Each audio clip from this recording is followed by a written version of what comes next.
नमस्कार दर्शक बंधु तोरी पाई धारावाहिक आज स्वयं शिव महादेव प्रत्यक्ष भाव में चिकी को साहा होईछि आउ चिकी सामना को आसी जाइछि रोहीर प्रकृत रहस्य।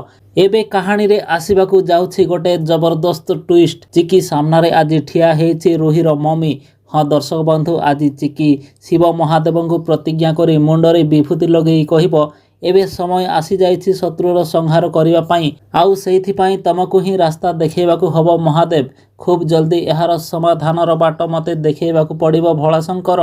दर्शक बंधु चिकी जो मंदिर रे अछि सेही मंदिर पाखरे रोहींक पार्टी शुणिब चिकी एवं रोहींक पाखकू चली जीवो। दर्शक बंधु आज रोहीर मम्मी आसी कहब रोही तू होउछु मो झियो तते एठू मु नै जीवाकू आसीछि। तापरे रोही कहब ना से रास्ता तो तुमको केबे भी मिलिबनी ना तो मु रोही ना तुम झियो ना तो तमे मोर माँ मु केवल आउ केवल सिया सेनापति आउ मोर ना तम मानक सह कौनसी भी संपर्क नाही बुझिपारलो। तापरे रोही सेठू बुलिकी गला बेलू सामना रे चिकी ठिया हेइछि। रोही चिकी को देखी बहुत डरी जीव।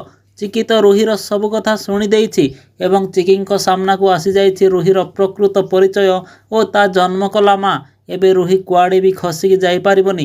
तापरे चिकी आश्चर्य हेइकी कहब ता माने इए तो माँ। ताहेले दर्शक बंधु चिकी कौन रोहीर रहस्य को समस्त सामना को आनी निजर अधिकार को जेजेमा आगरे प्रमाण करि पारिबो कि? जदि हाँ आमको कमेंट करी निश्चय जणेबे।